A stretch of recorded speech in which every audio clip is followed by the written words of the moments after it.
9 heures.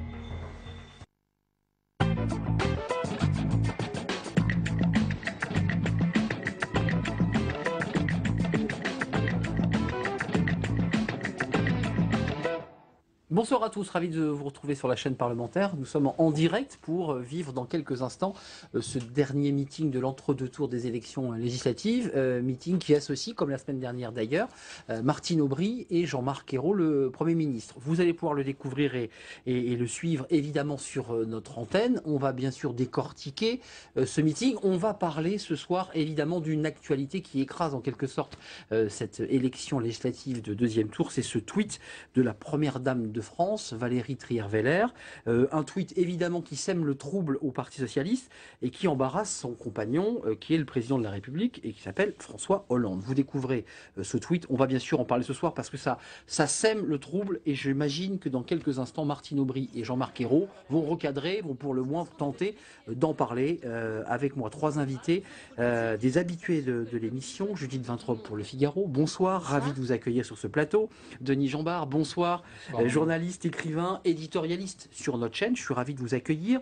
Et puis enfin avec nous Frédéric Dabi. Bonsoir. Bonsoir. Directeur général adjoint IFOP. Il y a ce sondage qui est sorti un peu plus tôt, mais qui indique que eh bien, Ségolène Royal est en grande difficulté dans cette circonscription face à Olivier Falorni. Il est en tête, en tout cas dans le sondage de l'IFOP pour Sud-Ouest, si je ne m'abuse.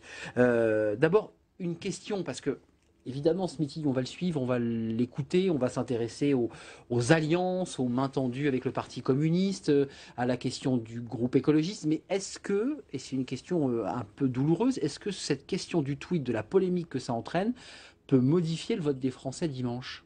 Judith Vintraube. C'est le grand mystère. C'est quand même une faute lourde et il n'y en a pas eu depuis que François Hollande a été élu.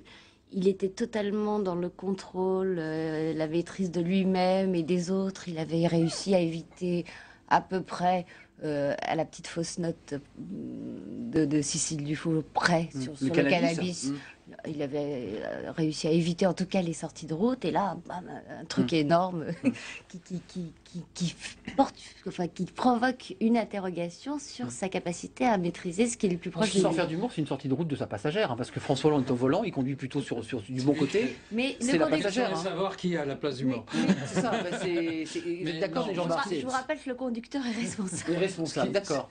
Moi, ce qui me frappe dans cette affaire-là, c'est qu'on pourrait considérer que c'est une espèce de bulle médiatique et tout. Non, ça descend très profondément dans la société française. Je veux dire, ça s'est répandu partout. Moi, j'ai un peu vérifié ça. Ça va bien au-delà de nos petits cercles journalistiques parisiens et médiatiques. On ne parle que ça aujourd'hui, que de ça. On ne parle que de ça. Aller dans les bistrots, écouter, dans le métro. Les gens ne parlent que de ça. C'est la preuve que ça a sidéré les gens. Parce que ça renvoie à quelque chose dont on pensait que c'était terminé. La vie privée dans la vie politique. Je relativiserai un peu les propos de Denis Jambard. Certes, tout le monde parle de ça. On en parle. Alors, il n'y a pas eu d'enquête, mais certes, tout le monde en parle. Ça a sidéré les gens. Mais je doute qu'une affaire aurait des conséquences sur le rapport de force électorale. L'idée de dire cette affaire, on ne sait pas. On l'a pas dit. Cette affaire pourrait être une sorte de TVA. Vous le dites, ça a été dit. Pour être une sorte de TVA. Vous ne l'avez pas dit. J'ai bien entendu. Mais non, parce qu'il a nuancé. Je nuance le fait.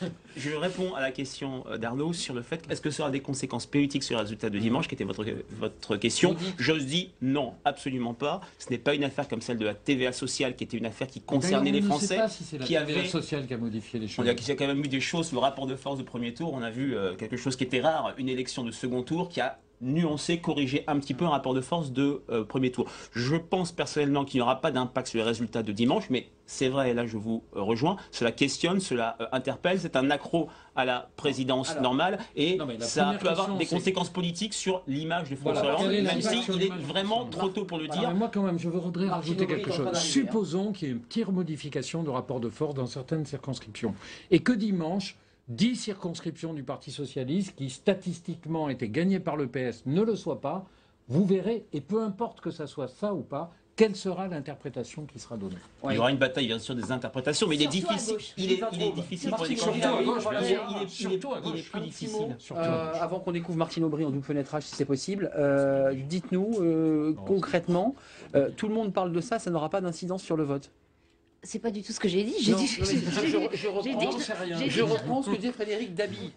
Oui, tout le monde en parle. Non, mais non, Vous avez fait un procès d'intention. Voilà. Je trouve très courageux parce que d'habitude les sondeurs se retranchent derrière leurs enquêtes en disant que précisément ce ne sont pas des projections, mais juste des photographies de la situation telle qu'elle est à l'instant T. Bon, il sort de la règle, très bien, bravo.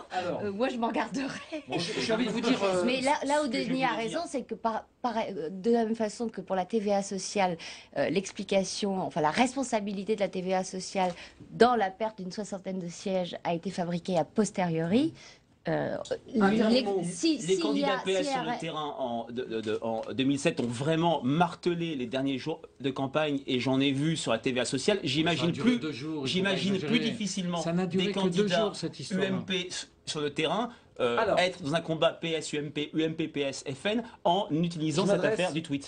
Même si elle a marqué. Je m'adresse à Julie Zintrobe et à Denis Jambard parce que Frédéric Dabi, vous êtes un petit nouveau sur ces émissions spéciales élections législatives. C'est un peu notre dernière séance ce soir. On va vivre ce meeting comme vous avez pu les suivre à chaque fois en direct sur notre chaîne. Et puis évidemment, nous pourrons débattre, décortiquer, analyser. Je reste persuadé que ce soir, Martine Aubry, Jean-Marc Ayrault au Zénith à Paris vont ne pas manquer, ne pas évoquer cette question des tweets qui était, j'imagine, au cœur à la tribune. Regardez, voilà, c'est la fin. Voilà, vous le découvrez sur ces images au Zénith. Et dans quelques secondes, eh bien, Martine Aubry va arriver sur scène. Voilà, on découvre ce responsable de fédération, puis Martine Aubry, la première secrétaire du Parti socialiste, qui arrive. Le Zénith est bien rempli, une bise, et elle va évidemment s'exprimer. Et vous allez pouvoir vivre ce meeting en direct. On écoute Martine Aubry, puis on se retrouve tous les trois dans quelques minutes. On ne sait pas combien exactement. On l'écoute. Voilà, mes chers amis. D'abord, Monsieur le Premier ministre, mon cher Jean-Marc, nous sommes à notre 3e meeting en commun. Et je crois que, main dans la main, cela montre combien il ne manquera pas une voix, un socialiste, un allié du Parti socialiste, un partenaire de gauche pour faire gagner nos candidats dimanche prochain. Je voudrais saluer tous les membres du gouvernement qui sont là, saluer tous les élus, présidents de région bien évidemment, saluer tous les membres du Parti socialiste, derrière Harlem Désir, Guillaume Bachelet, David Assouline que je vois là, saluer tous nos candidats. Et puis saluer, bien sûr, c'est essentiel, les militants, les sympathisants, nos partenaires de la gauche qui sont là avec nous ce soir. Alors, nous avons vécu un très beau jour, un très grand bonheur, le 6 mai. Il faut absolument en vivre un autre, le 17 juin, dimanche prochain. Il reste 4 jours.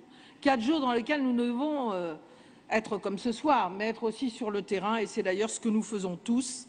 Parce que les Français attendent ce changement, ils nous le disent à tous les instants. Le redressement de la France, la justice remise partout, le rassemblement. Et ce qui se passe à droite aujourd'hui nous montre bien comment la violence des mots, la violence des attitudes va à l'encontre de l'apaisement que le président de la République souhaite pour notre pays.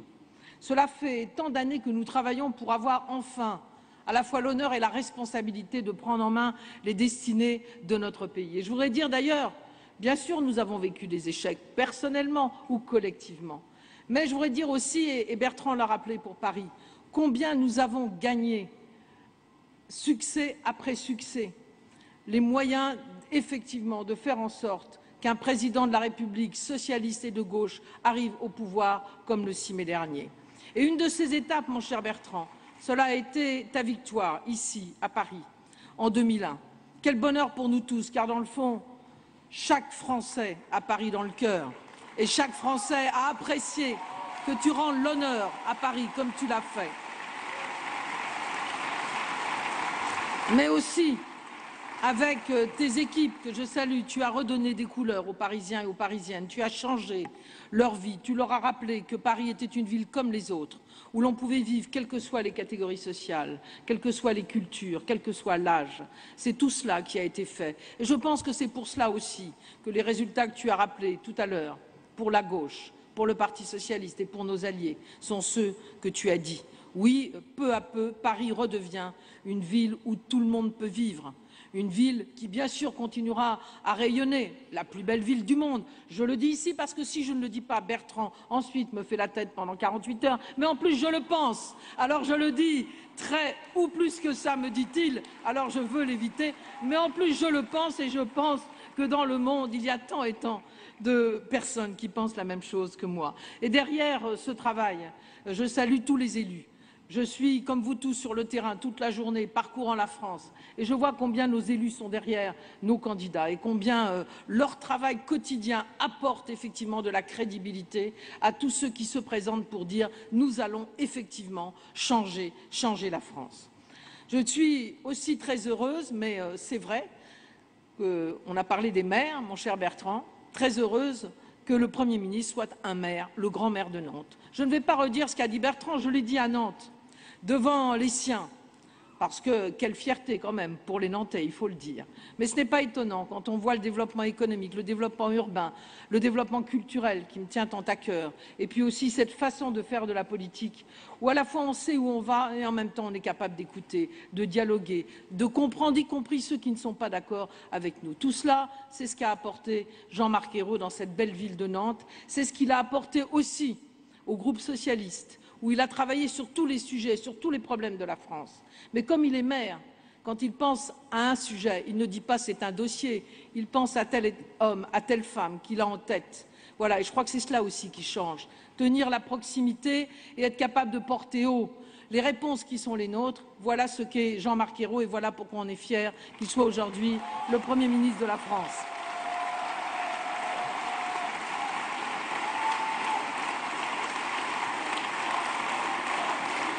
Alors, c'est vrai qu'en quelques jours, tu as su conquérir la confiance des Français. Nous, ça ne nous a pas étonnés, mais parfois la presse s'étonne. Eh bien oui, ils apprennent à connaître Jean-Marc Ayrault et il faut dire que le temps était compté, il fallait aller vite, notre pays allait mal et on ne peut pas dire que le gouvernement ait perdu son temps. C'est le moins qu'on puisse dire. Moins d'un mois après sa nomination, je les ai comptés, déjà 10 des 60 engagements de François Hollande sont déjà tenus. Il fallait de l'exemplarité dès le gouvernement que tu as mis en place. Parité, code de déontologie, réduction des salaires, voilà, c'était fait. Il fallait de la justice. Et là, je crois qu'on peut dire que c'était ce qu'attendaient les Français, ce qu'ils attendaient. Et tout ce qui pouvait être fait par le gouvernement, par décret, a été véritablement fait. Tout d'abord, et je crois qu'il faut vraiment le saluer, car moi qui viens du Nord, je peux dire combien cela a été attendu, le décret sur les 60 ans pour ceux qui ont commencé à travailler tôt et qui ont leurs années de cotisation. Mais Laurent aussi peut dire la même chose en Seine-Maritime, dans nos départements industriels. L'augmentation de 25% de l'allocation de rentrée scolaire. Alors la droite dit c'est pas grand-chose. C'est pas grand-chose pour eux, pour leurs amis, 70 à 80 € par enfant qui vont être payés dès la fin août, c'est-à-dire au moment où on en a besoin pour la rentrée scolaire. Si, c'est beaucoup et c'est financé comme toutes les mesures qui ont été prises. Le recrutement de 1000 enseignants et de policiers qui, dès la rentrée, seront là pour préparer la reconquête effectivement des services publics et notamment de la priorité donnée par le président de la République à la jeunesse. Cela aussi, ce sera fait dès la rentrée. Et puis, je regarde chaque Conseil des ministres, même si je sais un peu avant ce qui va se passer, et encore ce matin, eh bien, 2 textes ont été au menu, si je puis dire, du Conseil des ministres, toujours sur la justice. Le plafonnement des salaires des patrons des grandes entreprises, c'est évidemment important. Et la loi contre le harcèlement sexuel qui avait été annulée par le Conseil constitutionnel. Bertrand l'a dit, mais vous savez, le président de la République et le Premier ministre ne vont pas simplement faire en sorte de redresser la France, et Dieu sait si c'est important, de redresser les finances publiques, de réduire la dette, relancer la croissance pour l'emploi. Ils vont évidemment remettre la justice partout, mais ils vont aussi redonner un sens au progrès. Bertrand en a donné des exemples, la loi sur la parité, la loi sur le mariage et l'adoption pour les couples homosexuels. Depuis le temps que je dis que ce n'est pas à l'État de dire qui on doit aimer, mais permettre à chacun d'aimer qui il veut et de le faire dans les meilleures conditions. J'en suis effectivement très heureuse. C'est cela le progrès. Comme la loi sur le droit de vote des étrangers aux élections locales. Et oui, nous nous en sommes fiers, car nous sommes contre les communautarismes. Nous voulons la reconnaissance de la citoyenneté dans nos villes pour tous ceux qui y vivent et qui respectent les lois.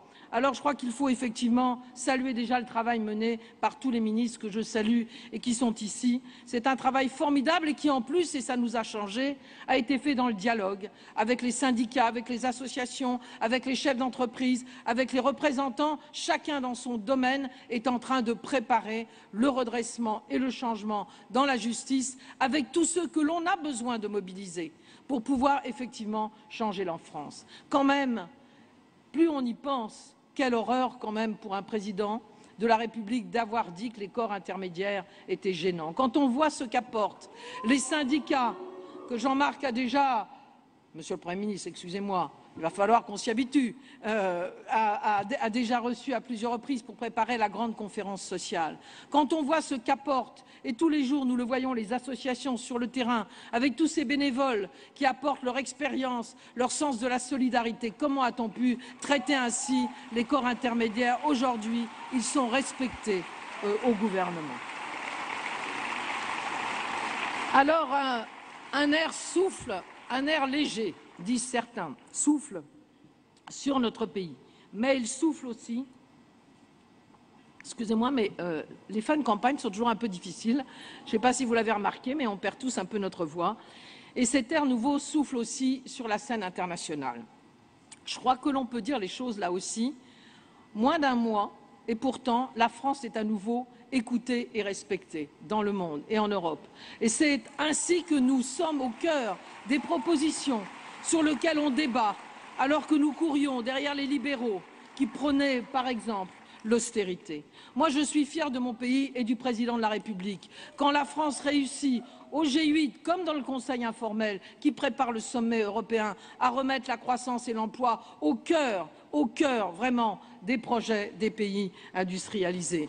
Je suis fière aussi de notre pays et de son président lorsqu'il retire ses troupes d'Afghanistan et lorsqu'il montre une voie vers une solution civile et diplomatique qui était tant entendue.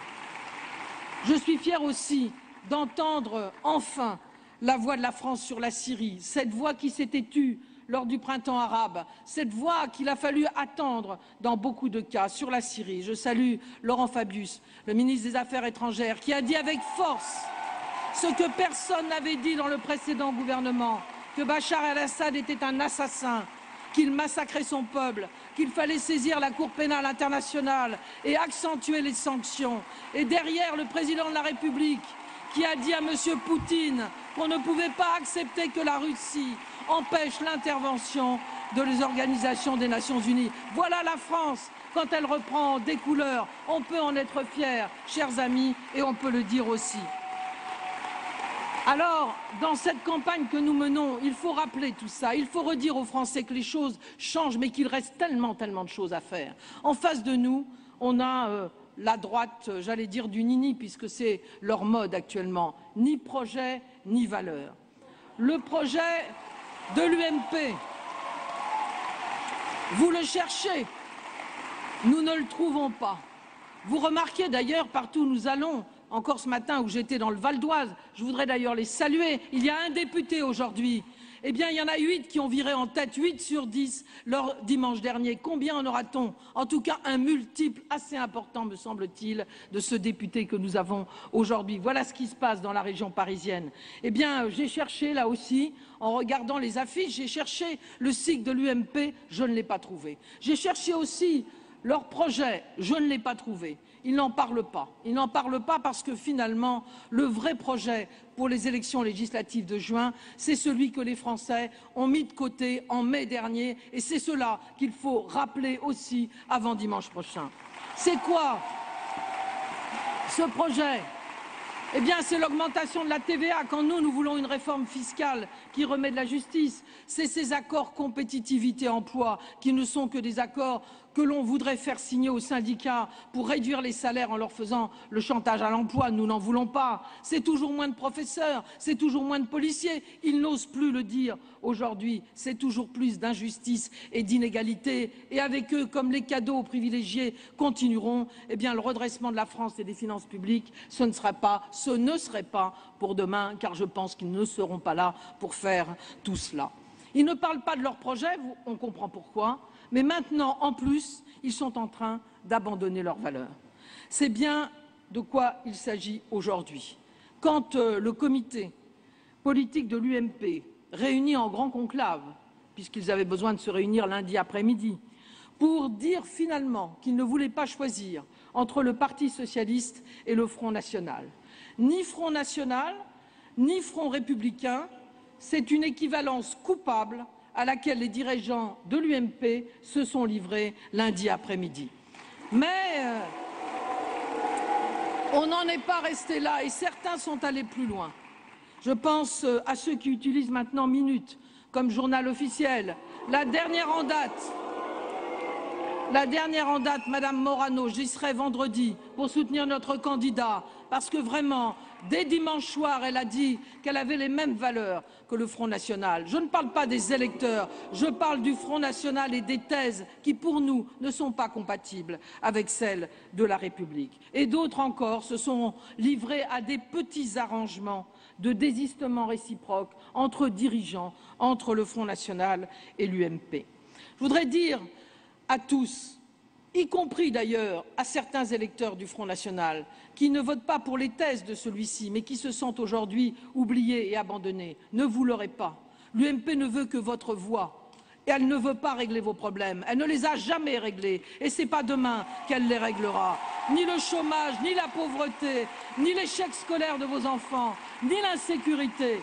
Elle se moque de vos problèmes. Elle veut vos voix. Alors réfléchissez pour savoir où est l'avenir. Voilà ce que j'ai envie de leur dire. Et quand je vois cette attitude aujourd'hui de la droite, je me dis que beaucoup, Bertrand l'a dit, doivent être malheureux. Ceux qui restent encore et qui pensent que le gaullisme était effectivement compatible, non seulement compatible avec la France, mais portait haut un certain nombre de valeurs de la France. Les démocrates, et puis tout simplement aujourd'hui les républicains, ceux qui pensent que la France doit apporter à chacun de ses enfants les mêmes moyens d'accéder à l'éducation, à la santé, au logement, eh bien ceux-là ne peuvent pas comprendre qu'on lance la main vers le Front national. Alors je voudrais dire à tous ces Français qui se sentent abandonnés, certains se sont abstenus d'ailleurs, que la réponse à leurs problèmes, ce n'est jamais la droite qui leur apporteront, c'est le président de la République qui l'apporte, en remettant au cœur de tout, il l'a dit depuis le Bourget, l'égalité, les valeurs de la République. C'est comme cela qu'on arrivera à remettre ces hommes et ces femmes au cœur même de la République, et c'est cela qu'ils demandent. La promesse républicaine, c'est l'emploi et le pouvoir d'achat comme priorité. C'est l'accès aux droits, à tous les droits, pour tous et dans tous les territoires. Ce n'est pas, vous le savez, en sortant de l'euro, ni même en portant des politiques d'austérité qu'on réglera les problèmes des Français. C'est en portant haut, comme le fait François Hollande, la nécessité de la croissance et de l'emploi et d'un juste échange et des règles de réciprocité aux frontières de l'Europe. Voilà ce qu'il faut défendre et il faut leur dire à tous ceux qui se sont égarés, revenez dans la République, il y a place pour vous, nous nous battons pour vous, la gauche se bat pour vous, le président de la République se bat pour vous. Alors oui, il faut vraiment que dimanche prochain, les millions de voix qui se sont portées sur François Hollande au deuxième tour de la présidentielle le 6 mai reviennent pour dire nous voulons amplifier le résultat du premier tour et nous voulons surtout, après cet acte de confiance qui a été donné au président de la République, lui donner les moyens d'aller jusqu'au bout pendant son quinquennat de ce redressement de la justice et d'une voix de la France qui continuera à porter dans le monde. Pendant ce temps-là, en préférant le court terme de ses calculs électoraux au long terme de ses idéaux, en décidant finalement de ne pas choisir, en disant ni front républicain, ni front national. L'UMP, je vous le dis, ne récoltera dimanche prochain qu'un et la défaite et le déshonneur. Et nous défendrons, nous, la République, car nous en sommes aujourd'hui les défenseurs et peut-être parfois les derniers défenseurs. Alors, amplifions le résultat de dimanche dernier. Saluons la confiance que le président de la République et le Premier ministre ont déjà acquis auprès des Français. Ils savent bien que la situation n'est pas facile, mais ils ont compris très vite que la justice serait là, qu'un grand souffle démocratique viendrait pour accompagner les réformes nécessaires. Et puis, il nous faut encore et encore mobiliser pour dire à chacun c'est important que votre voix soit là pour donner le plus de poids possible à la majorité présidentielle. Moi, je voudrais remercier l'ensemble des partenaires de la gauche, les remercier excessivement chaleureusement. Vous savez, finalement, à 2 exceptions près, sur 577 circonscriptions, en quelques heures lundi, tout le monde s'est désisté, tout le monde est rentré dans l'ordre pour aller soutenir celui qui était le mieux placé. On n'a plus regardé s'il s'appelait Europe Écologie Les Verts, socialistes, citoyens, radicaux, front de gauche. On est allé soutenir le candidat de gauche choisi démocratiquement par les Français. C'est cela la gauche rassemblée, c'est celle-là qui va gagner. Vous le savez, j'aime l'unité, j'aime le rassemblement. J'aime la gauche, je n'ai pas toujours aimé l'idée de gauche plurielle, j'aime la gauche solidaire, solidaire sur ses valeurs, solidaire quand ça ne va pas, solidaire aussi pour engranger le progrès. Eh bien lundi, mes chers amis, la gauche, avec l'ensemble des alliés qui sont, et nous sommes aussi les alliés de nos partenaires, nous avons donné un beau signe de démocratie et je m'en félicite. C'est pour cela qu'il faut dire que ces hommes et ces femmes, nos candidats, qui se présentent, beaucoup de femmes du Parti socialiste. Bertrand a eu raison de le dire, on rencontre beaucoup plus d'hommes de l'autre côté, j'ose plus les appeler UMP, il paraît que ça les vexe, donc de l'autre côté, à droite ou à l'extrême droite. Mais quand je vois ces jeunes femmes qui se battent aujourd'hui sur le terrain, Charlotte, auprès de laquelle j'étais, Charlotte Brun, qui a fait un score extraordinaire ce matin dans une difficile circonscription du Val d'Oise. J'ai vu comment elle était appréciée. J'ai vu comment elle était capable d'apporter à la fois la force de ses engagements que nous connaissons bien, mais aussi la proximité, et puis l'humanité, la chaleur. On en a tellement besoin dans ce pays. Alors, il nous faut rassembler tous ces femmes et tous ces hommes autour de nos candidats pour faire la réforme fiscale, pour dès la rentrée, mettre en place les contrats de génération et les contrats d'avenir pour que l'emploi de nos jeunes soit au cœur de l'automne prochain, pour faire une nouvelle étape de décentralisation, pour que là aussi la démocratie marche, pour faire les changements dans les institutions dont Bertrand a parlé. Et puis je voudrais dire, quand on voit ce qui se passe à droite, qu'au-delà de ceux qui sont venus voter pour François Hollande, que nous voulons retrouver dimanche prochain, il faut aussi que les démocrates, les républicains, ceux qui n'acceptent pas finalement que soient bafouées les valeurs de la République viennent. Et certains me le disent et vous le disent sans doute. Je n'ai pas voté à gauche, jamais. Mais là, notre pays va mal. Notre pays va mal et il faut donner toute sa chance à François Hollande qui a pris déjà un bon chemin pour redresser la tête et pour que nous soyons à nouveau fiers de notre pays et des valeurs qu'il porte en son sein comme au-delà de ses frontières. Alors oui, soyons ouverts à tout cela car dimanche prochain, ce ne sera pas la victoire d'un clan. Ce sera la victoire de la République, des valeurs de la gauche, ce sera la victoire de la solidarité, ce sera une France rassemblée, apaisée par rapport à la violence que porte encore aujourd'hui la droite et l'extrême droite. Voilà pourquoi il faut les accueillir auprès de nos candidats. Voilà, chers camarades, il reste quelques heures, nous le disons toujours, mais il faut continuer à y aller, car dimanche prochain, ce sera pour nous tous un grand bonheur.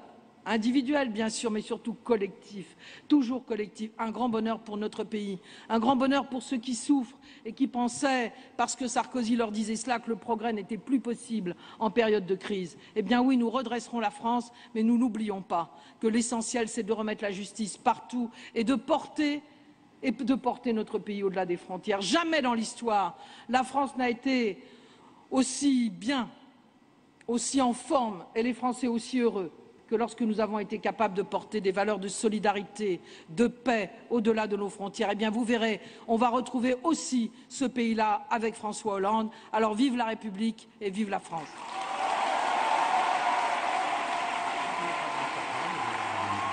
Voilà, c'était le discours de Martine Aubry en direct du Zénith de Paris. Et vous allez découvrir dans quelques instants eh bien, Jean-Marc Ayrault qui va rejoindre la scène. Elle en a longuement parlé de Jean-Marc Ayrault au début de ce meeting, presque 5 minutes pour vanter les qualités du Premier ministre.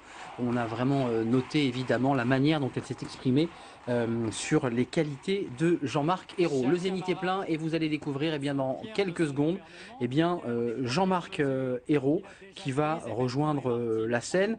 Pas d'allusion directe prononcée à propos de ce fameux tweet. Il a été question de cette gauche plurielle dont Martine Aubry dit qu'elle n'aime pas spécialement ce terme gauche plurielle. Elle a parlé de ses alliés, mais pas un mot ce soir, en tout cas du côté de Martine Aubry concernant ce tweet et concernant cette polémique, ce début de polémique concernant ce tweet. Jean-Marc Ayrault, c'est le Premier ministre, il rejoint la tribune et vous l'écoutez sur la chaîne parlementaire. Chers amis, merci. Merci d'être là, merci d'être si nombreux, surtout si chaleureux, si mobilisés jusqu'au bout, parce que mobilisés, vous l'avez été, vous vous rendez compte. On a commencé par les primaires, après il y a eu l'élection présidentielle et 2 tours des élections législatives et vous êtes toujours là. Alors merci pour cette belle campagne.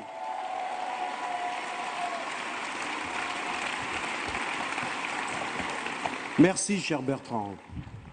Merci, monsieur le maire de Paris, de nous accueillir dans ta ville, où les candidats de la majorité présidentielle ont obtenu des scores formidables, des scores inégalés, et dès le premier tour. Alors merci Paris, merci la gauche, merci les socialistes de Paris.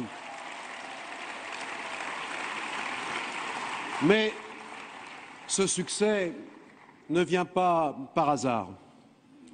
Incontestablement, les candidats soutenus au premier tour par le Parti socialiste à Paris doivent beaucoup à l'action du maire de Paris, de son équipe, de sa majorité, parce que depuis 10 ans, les choses ont beaucoup changé à Paris et vous pouvez en être fiers, monsieur le maire et toute l'équipe municipale.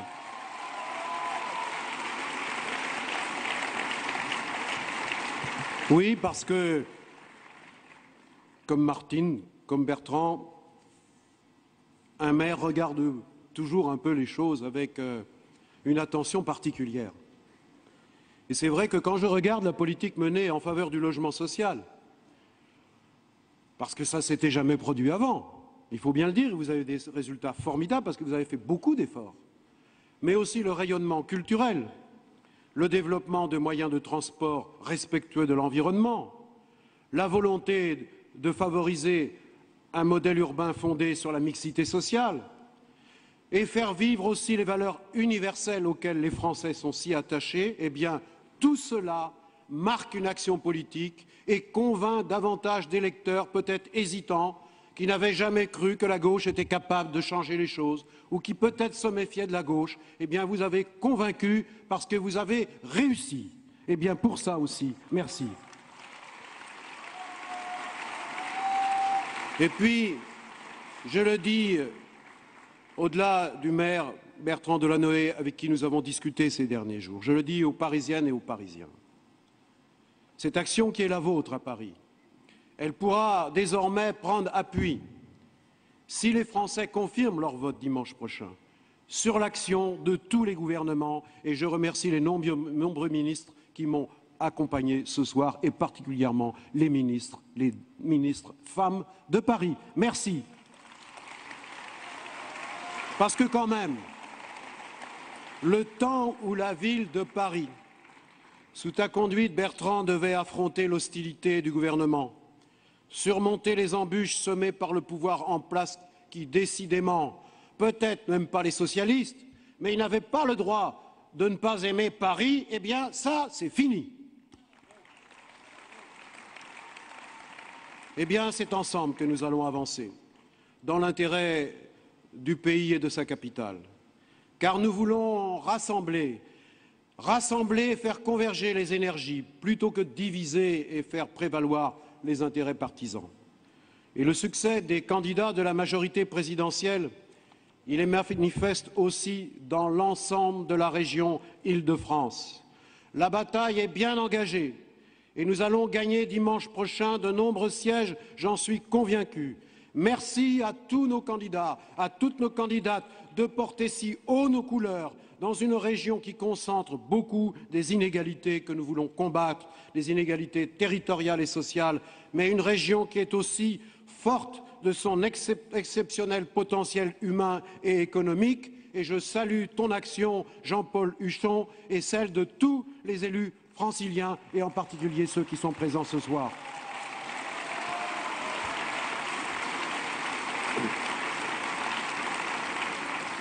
Je veux le dire ici à tous, nous allons entreprendre avec vous les grands chantiers pour lesquels nous sommes tellement attendus dans cette grande région Île-de-France. Je pense bien sûr au chantier du logement, je pense au chantier des transports publics et de l'aménagement du territoire, je pense au chantier du développement durable et de la lutte contre la pollution.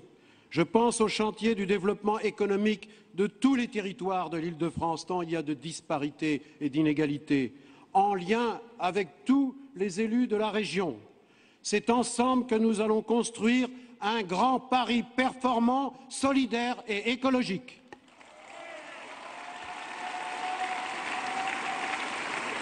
Oui, alors, mobilisons-nous.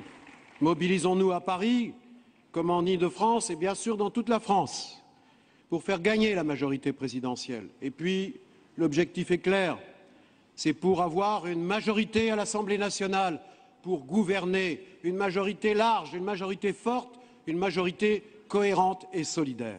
Alors Martine, je voudrais te remercier avec beaucoup d'amitié de mener le Parti socialiste avec autant de constance et autant de pugnacité à l'occasion de toutes les batailles, mais en particulier à l'occasion de celle des élections législatives. Merci pour ce que tu fais et ce que tu as fait. Oui, merci. C'est le 3e meeting que nous faisons ensemble, après Nantes, après Lille, et ce moment avec vous, les Parisiens, parce que nous avons une conviction, c'est que sans grande formation politique, eh bien la démocratie ne peut pas bien se porter. Et tu as engagé un chantier difficile, que tu as réussi, et qui se traduit notamment à l'occasion de cette élection législative, par autant de femmes que d'hommes candidats. C'est le chantier de la modernisation du parti. Je te remercie de l'avoir conduit avec autant de courage.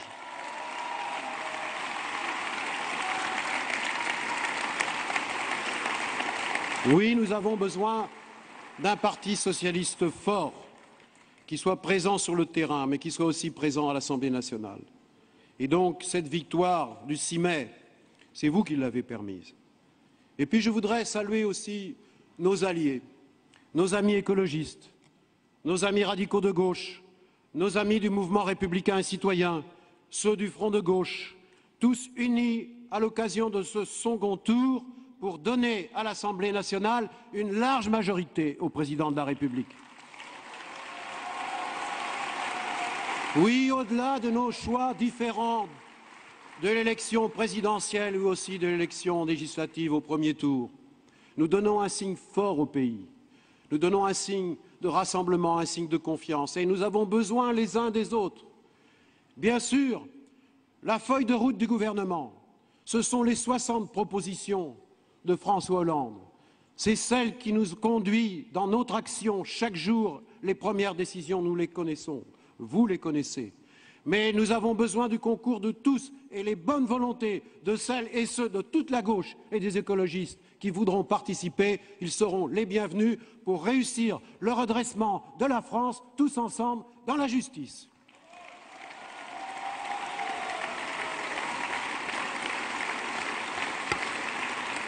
Oui, ce fut un grand moment de bonheur, le 6 mai, de voir s'afficher à la télévision à 20 h le visage de notre nouveau président François Hollande.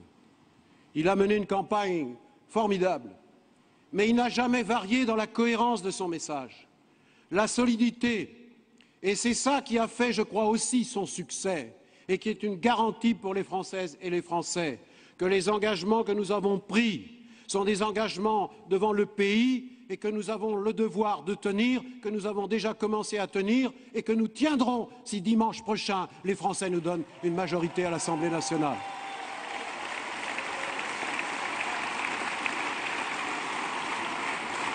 Les résultats du premier tour rendent possible cette victoire claire au second tour. Mais rien n'est joué, rien n'est jamais joué. Les élections législatives précédentes l'ont prouvé. De nombreux sièges peuvent se jouer à quelques dizaines de voix. Alors ne nous laissons pas distraire d'aucune façon. Encore un effort, vous avez chacun une tâche dès ce soir, demain jusqu'à dimanche, de mobiliser, mobiliser, mobiliser pour convaincre jusqu'à la dernière heure pour donner une majorité à l'Assemblée nationale. Mais nous avons de grands motifs de satisfaction depuis dimanche. La gauche obtient son meilleur score depuis les élections législatives de 1988, après la réélection de François Mitterrand. Et globalement, la gauche est largement en tête, loin devant l'UMP et ses alliés. Tous les ministres engagés dans la bataille des élections législatives et dont certains, comme Laurent Fabius, que je félicite à nouveau, devraient être élus dimanche soir, mes chers amis. Nous ferons tout pour cela et ça sera un bel engagement, ça sera aussi un bel acte de confiance des Françaises et des Françaises dès les premiers pas de notre gouvernement. Bon, moi-même, je me suis rendu disponible, puisque les électeurs de ma circonscription en Loire-Atlantique m'ont donné un peu de temps pour venir soutenir les candidats. J'étais hier dans les Hauts-de-Seine, demain j'irai dans la Sarthe, dans la Mayenne, dans le Maine-et-Loire et puis quand même un peu en Loire-Atlantique. Nous pouvons gagner des sièges partout. Les choses bougent. Je voyais encore hier dans les Hauts-de-Seine. Les Hauts-de-Seine, c'est quand même le fief, un fief qu'on ne pouvait pas, soi-disant, atteindre. Eh bien là, la chape de plomb est en train d'exploser parce que les électeurs se sentent enfin libres de choisir le changement. Mais ne nous cachons pas certaines préoccupations. Je pense à l'abstention. Plus de 40% des électrices et des électeurs n'ont pas voté au premier tour. Et la proportion des abstentionnistes est encore plus forte parmi les jeunes et dans les milieux populaires. Et ce sont pourtant ces électeurs qui ont le plus grand intérêt au changement que nous voulons engager. Beaucoup ont sans doute pensé que l'essentiel était déjà fait avec la défaite de Nicolas Sarkozy et la victoire de François Hollande. Il faut donc expliquer sans relâche, jusqu'à dimanche, oui, je le dis à ceux qui sentent qu'ils ont déjà fait leur devoir, que nous avons besoin d'eux pour avoir la majorité et réussir avec eux le changement. Sans une majorité de députés de gauche, il faut leur dire qu'il n'y aura pas de gouvernement de gauche. Il n'y aura pas de contrat de génération. Il n'y aura pas de priorité à l'éducation. Il n'y aura pas de réorientation de la construction européenne. Il y aura un gouvernement de droite. Il y aura l'augmentation de la TVA annoncée par l'ancien président de la République. Il y aura le retour des cadeaux fiscaux pour les plus riches. Il y aura le retour au sommet de l'État des discours de division et de stigmatisation des plus fragiles. Alors ne laissons pas faire ça, mes chers amis. Je dis à ceux qui n'ont pas voté dimanche dernier, ne laissez personne décider à votre place. Venez voter le 17 juin pour les candidats de la majorité présidentielle. Je sais aussi qu'une grande partie de l'abstention est liée à la défiance qui s'est installée à l'égard de la classe politique. Au cours de ces dernières années, il y a eu tant de promesses trahies, tant de démagogie, tant de déceptions. On peut comprendre aussi que nombre d'électeurs soient découragés et finissent par se détourner des urnes. Je veux leur dire que nous comprenons et que nous partageons avec le gouvernement que j'ai l'honneur de diriger le rejet de ces pratiques politiques qui font tant de mal à la démocratie. Nous voulons rompre avec ces dérives qui ont entaché la période précédente. Et avec François Hollande, nous avons voulu que le nouveau gouvernement se place sur le terrain de l'exemplarité. Tous les ministres ont signé la charte de déontologie. Tous ont accepté la réduction de 30% de leur salaire et celle du président de la République. Pour la première fois, c'est un gouvernement entièrement paritaire, autant de femmes que d'hommes, et les responsabilités sont réparties à égalité entre les hommes et les femmes. Et nous irons plus loin sur la voie de la rénovation de notre démocratie si nous obtenons une majorité parlementaire. Nous ferons adopter, je pense en particulier à cette loi tant attendue par une écrasante majorité de Français du non-cumul des mandats. Les ministres s'appliquent déjà à cette règle. Être député à plein temps, même si on peut rester élu local sans fonction exécutive, je sais, j'ai été longtemps président de groupe à l'Assemblée nationale, je parle du groupe socialiste, eh bien je sais particulièrement que ce que là se représente comme travail, comme exigence. Et je suis attaché à la qualité du travail parlementaire, conscient de l'investissement personnel que cela implique, des députés au travail, à l'écoute des Français, à l'écoute de ceux qu'ils élisent, qui travailleront davantage en équipe avec les élus locaux. C'est aussi une façon efficace de restaurer la confiance dans l'action politique. Parce que notre ambition, mes chers amis, c'est de restaurer la crédibilité de la parole politique. Et nous n'avons pas attendu les élections législatives pour agir, conformément aux engagements qui ont été pris dans la campagne présidentielle. Le rétablissement du ministère des droits des femmes, cher Najat, eh bien, engagement tenu. La possibilité pour ceux qui ont commencé à travailler très tôt et très jeunes, souvent dans des métiers pénibles et qui ont leurs annuités 60 ans, engagement tenu. L'allocation de rentrée scolaire de 25% pour 5 millions d'enfants, engagement tenu. La création de 1000 postes supplémentaires dans l'éducation nationale pour faire face aux situations d'urgence et aborder dans de meilleures conditions la rentrée prochaine, engagement tenu. Nous sommes des hommes et des femmes de parole. Donnez-nous maintenant la force nécessaire à la poursuite de notre action. Mais, chers amis, il y a un autre motif d'inquiétude. Et Martine et Bertrand, vous en avez parlé. C'est le score élevé de l'extrême droite. Certes en recul par rapport à l'élection présidentielle, mais en progression forte, très forte, par rapport au scrutin de 2007. Nous pensons que les thèses du Front National sont une menace pour les valeurs de la République, comme pour l'idée que nous nous faisons de notre pays. Nous sommes tous unis derrière notre candidat Philippe Kemel, qui fait face à Marine Le Pen, à Hénin-Beaumont.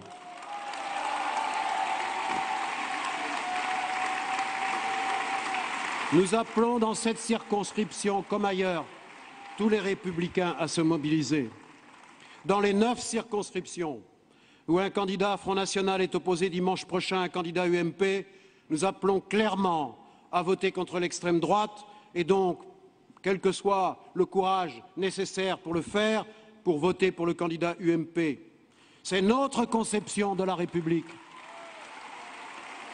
Parce que nos convictions républicaines ne fluctuent pas en fonction de nos intérêts électoraux. Et vous l'avez rappelé tous les deux, le 21 avril 2002, de triste mémoire, nous avons appelé à faire barrage massivement à Jean-Marie Le Pen en assurant alors à Jacques Chirac une réélection à 82% au deuxième tour, alors que nous l'avions pourtant fortement combattu au premier tour. Alors que fait l'UMP? Ce comportement républicain L'UMP refuse aujourd'hui de l'adopter en choisissant de ne pas appeler à voter contre l'extrême droite dans les circonscriptions où nos candidats font face au Front National, y compris dans le Pas-de-Calais. Sauf à Hénin-Beaumont, Martine, tu l'as dit, c'est une exception. L'UMP montre à quel point elle navigue aujourd'hui sans boussole. Où sont passées les valeurs du gaullisme? Quelle signification avait l'hommage rendu par l'ancien président de la République à Guy Môquet, ou les visites présidentielles sur le plateau des Glières, si le parti de l'ancien président fait aujourd'hui le choix de renvoyer dos à dos le Front National et le Parti Socialiste?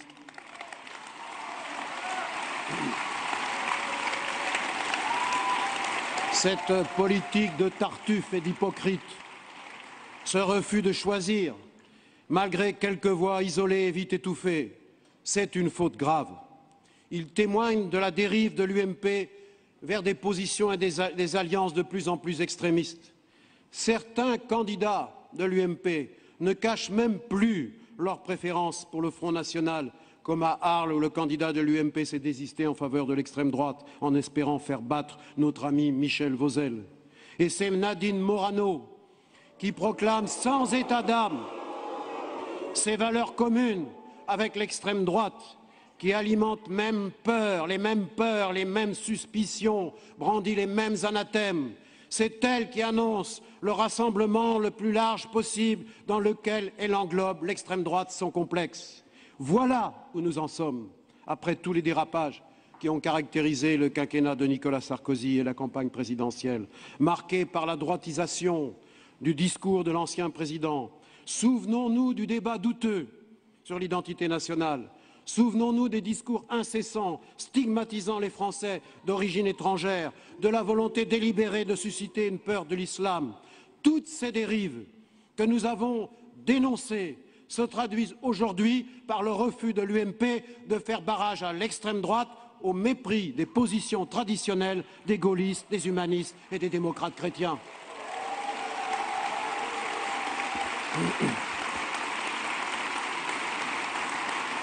L'UMP de 2012 a fait progressivement sauter toutes les digues, a baissé ses défenses immunitaires, ouvert ses ponts à un discours qui jusqu'alors s'était toujours heurté à l'intransigeance de ses dirigeants. Après une campagne de stigmatisation de l'autre, l'opposition entre les vrais et les faux travailleurs, la culpabilisation des chômeurs ont eu lieu de programme. C'est Marine Le Pen qui a obtenu un score historique pour son propre parti. L'UMP court derrière sans se rendre compte qu'elle se précipite dans la gueule du loup. Et le 14 juillet 2011, le très regretté Raymond Aubrac, haute figure de la résistance, lisait sur la place de la Bastille un texte intitulé « Non à la politique du pilori » dans lequel, visionnaire, il fustigeait le dévoiement de la République par la droite au pouvoir, et je vous lis cet extrait. « Aujourd'hui, chacun mesure la terrible responsabilité de ceux qui ont donné un label de respectabilité aux idées d'extrême droite, à la xénophobie, à la haine et au rejet de l'autre, de dérapages verbaux en pseudo-débat, de crispations identitaires en reculs sociaux. La voie a été grande ouverte à une crise démocratique encore plus grave que celle du 21 avril 2002. C'est ce que dénonçait avec force Raymond Aubrac. Eh bien, c'est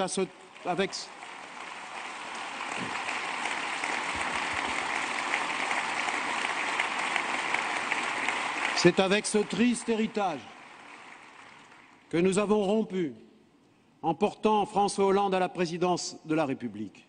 C'est cette stratégie de la droite que les Français doivent sévèrement sanctionner dans les urnes le 17 juin, sans renoncer, là où c'est nécessaire, au vote républicain pour nos adversaires contre l'extrême droite. Et c'est notre honneur de républicains.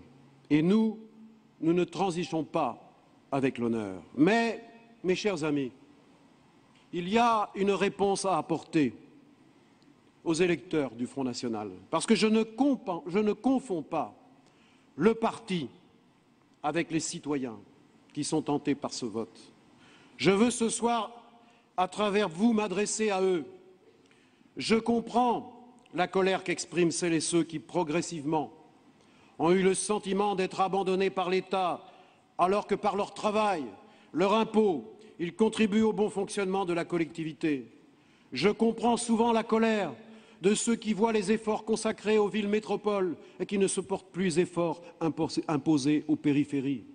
Je comprends la colère de ceux qui subissent la fermeture des commissariats de police alors que la délinquance progresse, la fermeture des classes alors que la démographie augmente. Je comprends la colère de ceux qui protestent contre les transports publics dégradés, et en particulier ici, dans cette région, alors que ceux qui ont les trajets quotidiens les plus usants n'en peuvent plus et ne comprennent plus qu'on les laisse tomber.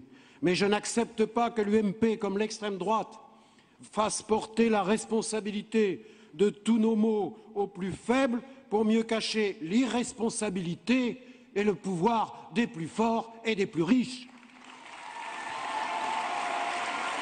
Je dis à ces hommes et à ces femmes, à ces classes que l'on dit populaires ou moyennes, que nous voulons pour elles et pour eux mener une politique du logement qui leur permette de vivre dignement, que nous voulons, avec les acteurs concernés, mener une politique de l'emploi qui corrige les inégalités des territoires, que nous voulons redéployer les moyens de l'État là où les besoins sont prioritaires, que nous voulons donner les mêmes chances à leurs enfants pour une école de qualité, que nous voulons une politique des transports publics équilibrée qui ne sacrifie pas les transports régionaux et locaux au tout TGV. Je leur dis, vous demandez justice, vous obtiendrez la justice. Mais ne vous trompez pas de colère. On ne gagne rien dans l'exacerbation des tensions. Unissons plutôt nos forces pour relever le pays et répondre à la promesse républicaine en lui donnant tout son sens et surtout sa réalité. Ne vous laissez pas gagner par l'idée que nos frontières seraient ouvertes comme pour des régulations massives. Ne vous laissez pas berner par l'idée que notre nation serait en péril et notre identité menacée. La France est forte parce que la France est aussi une république laïque et elle le demeurera. Elle reconnaît toutes les religions, toutes les philosophies, mais n'accepte aucune qu'elle s'impose à tous. Voilà la vérité du combat républicain de la gauche, du président de la République et du gouvernement, et des socialistes et de la gauche. La vérité, chers compatriotes, c'est que vous réclamez l'égalité, parce que vous pensez, comme François Hollande dans son discours fondateur du Bourget, que chaque nation a une âme, et je le cite dans cette belle phrase, et que l'âme de la France, c'est l'égalité. Eh bien, vous revendiquez les mêmes chances, eh bien, justement, nous y sommes prêts. La France sort de 10 longues années de gouvernement de droite. Oui, disons-le franchement, la situation financière est difficile.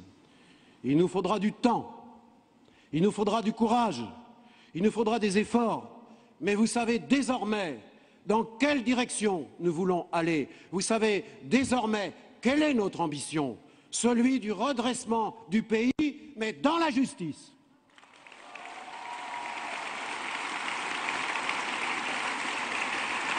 Oui, le 17 juin, nous allons tourner la page, mettre en œuvre les 60 engagements de François Hollande. Nous ferons en sorte que la France reparte de l'avant et que nos concitoyens reprennent confiance, d'abord en eux-mêmes. Notre priorité, c'est le redressement de notre économie. Et fidèle à ses habitudes, la droite cherche à faire peur. Avec la gauche, ce sera la Grèce, ce sera l'Espagne, ce sera la faillite, ce sera le déclin. Mais au nom de quoi cette droite nous donnerait-elle des leçons? Faut-il lui rappeler à cette droite le bilan dramatique qui est le sien, un taux de chômage record de 10% et des plans sociaux qui menacent à travers tout le pays? Faut-il lui rappeler la dette publique record qui a augmenté de 600 milliards en 5 ans? Faut-il lui rappeler le déficit commercial de 70 milliards d'euros? Faut-il lui rappeler une croissance atone et un projet de traité européen qui vise à renforcer à tout prix les politiques d'austérité? Eh bien, les Français se sont le 22 avril et le 6 mai dernier prononcés aussi pour sanctionner ce bilan de ceux qui se présentent aux élections législatives et qui voudraient bien qu'on l'oublie. Parce que les Français ont jugé que le premier responsable de ce fiasco devait partir et qu'une autre politique devait être mise en œuvre. D'abord, une politique de lutte contre le chômage. Nous avons l'ambition de mener une politique industrielle active, car il n'y aura aucun recul durable du chômage, et notamment du chômage de longue durée, si notre appareil de production industrielle n'est pas à nouveau en mesure de créer des emplois, si nous ne développons pas des spécialisations nouvelles qui nous feront gagner en compétitivité. Oui, nous mettrons en place le contrat de génération sur lequel François Hollande s'est fortement engagé. Il faut valoriser les embauches des jeunes dans les entreprises en les liant au maintien des seniors dans l'emploi. Car le taux d'activité des seniors, des plus jeunes, comme celui des plus de 55 ans, est un des taux les plus faibles dans notre pays par rapport au reste des pays européens. Et on ne résout rien en opposant certaines catégories de demandeurs d'emploi à d'autres ou en poussant vers la sortie des salariés dont l'expérience et le savoir-faire font la richesse des entreprises. Il n'y a rien à gagner, à opposer, à diviser, à cliver, mais il y a tout à gagner à associer, à négocier et faire partager l'objectif de changement. Il faut en finir avec le mépris dont l'ancien président de la République et l'UMP ont fait preuve avec constance à l'égard des partenaires sociaux qui sont les garants de la démocratie sociale. Une grande conférence sociale aura lieu le 9 et le 10 juillet. Nous sommes en train de la préparer. Elle portera bien sûr sur l'emploi, sur les salaires, sur les conditions de vie au travail, sur l'égalité professionnelle entre les hommes et les femmes, sur l'avenir de notre système de santé et de retraite. Elle symbolisera le retour à une démocratie apaisée, où les corps intermédiaires ont leur rôle à jouer, où le président ne décide pas de tout seul, réduisant le Parlement, les syndicats, le patronat, les associations, les collectivités territoriales à de simples spectateurs de la volonté présidentielle, mais au contraire en étant eux aussi les acteurs du changement. Nous l'avons dit et nous le répétons. Il n'y aura pas de redressement durable de notre pays sans un système éducatif performant. Et là, les dégâts à réparer sont considérables.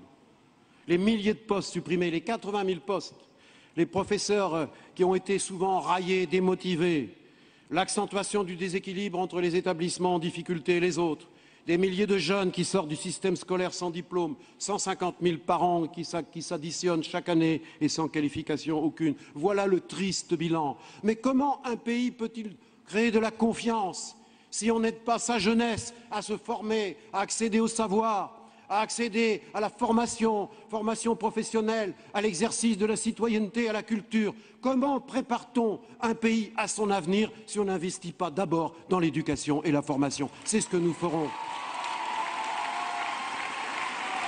Alors on nous dit, mais comment ferez-vous? Oui, mais nous le disons aussi, nous nous engageons à la maîtrise des dépenses publiques. Eh bien, nous l'avons prouvé avec Lionel Jospin quand nous étions au pouvoir.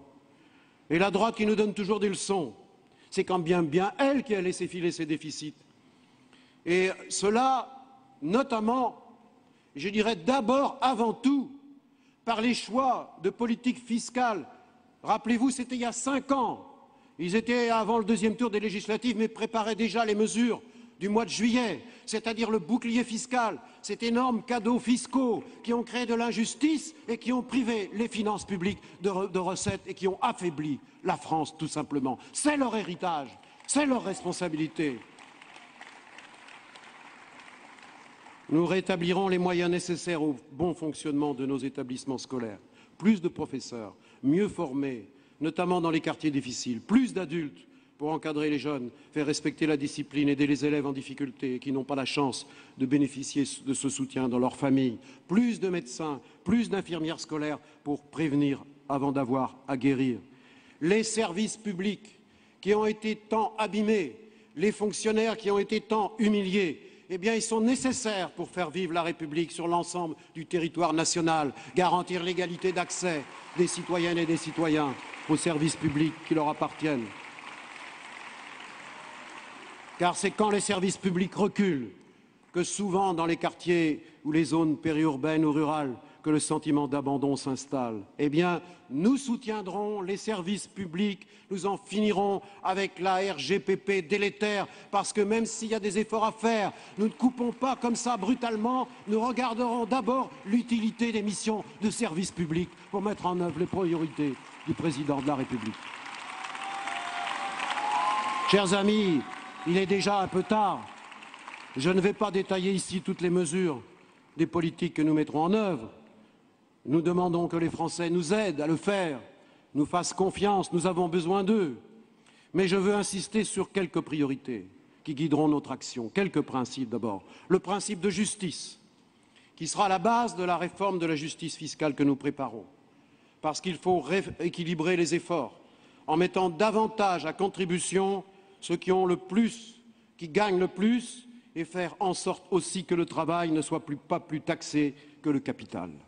Le deuxième principe, c'est le principe de décence qui nous conduit à plafonner, et le Conseil des ministres a prononcé ce matin les revenus des dirigeants d'entreprises publiques à 20 fois le salaire le plus bas de chaque entreprise.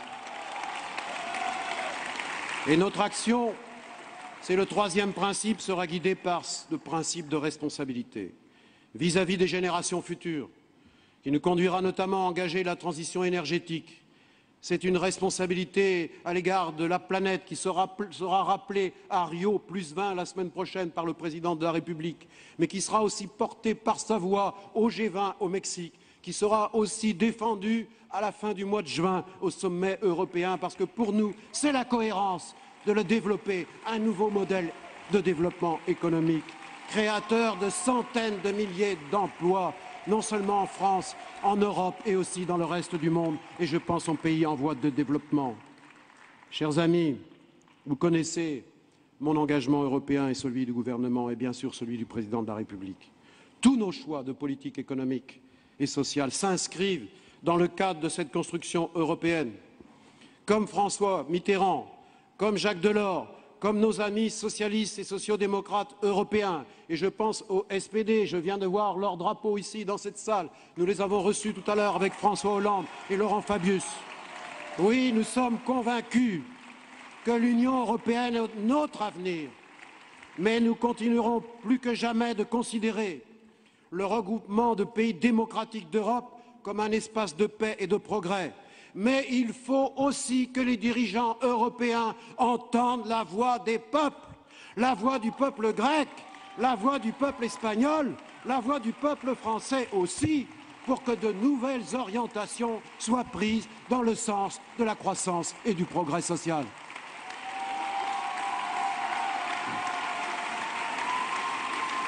Chers amis, quand François Hollande, au cours de la campagne présidentielle, a dit son intention de renégocier les traités en cours, c'est parce qu'il a cette conviction qu'il faut plus de croissance, qu'il faut sortir de cette domination des marchés qui chaque jour dictent leurs lois, ou mesure après mesure, parce que tout n'est pas suffisamment fort et clair, nous dépendons de ce qu'ils veulent nous imposer. Alors la droite pousse des hauts cris, cherchant à persuader les électeurs que la France serait isolée dans sa revendication. Nous ne sommes pas isolés. La question se pose à Madrid, même s'ils n'ont pas les mêmes bords politiques que nous, où nous avons fait les mêmes choix. La question se pose à Rome, elle se pose aussi à Berlin, elle se pose bien sûr dans tout le reste de l'Europe. Non, le message qu'a porté François Hollande dans la campagne présidentielle, il l'a porté, et plus la majorité sera forte dimanche prochain à l'Assemblée nationale, plus la voix de la France sera forte et plus la France retrouvera son rang.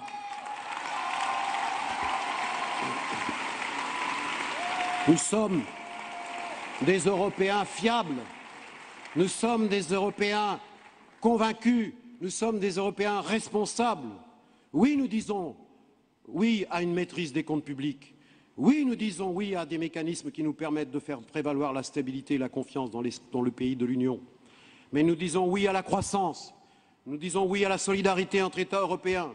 Nous disons non à une politique d'austérité généralisée que les peuples condamnent et qui les éloigne même de l'idée européenne et du rêve européen que les pères fondateurs ont porté après la Seconde Guerre mondiale.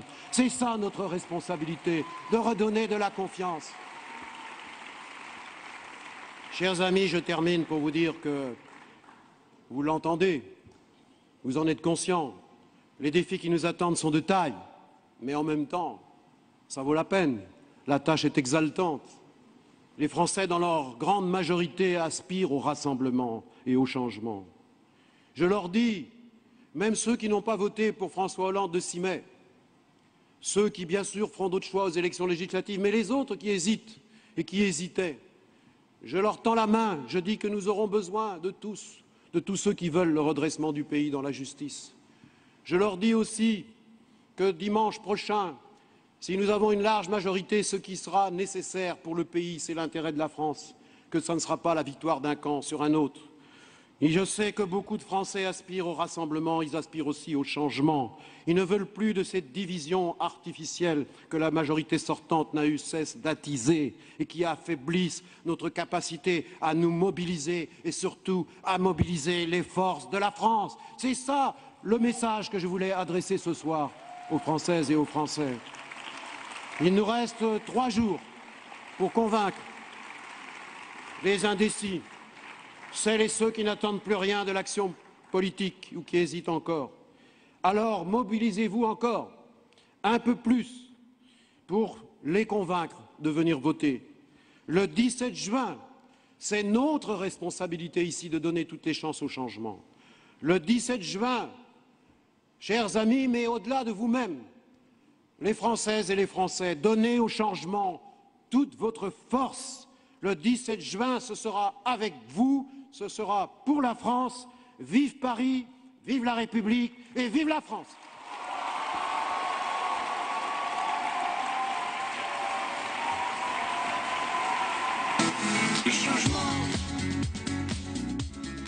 Voilà, vous venez de suivre ce meeting. Jean-Marc Ayrault qui vient de terminer, le Premier ministre de la France. Et puis vous avez entendu évidemment Martine Aubry.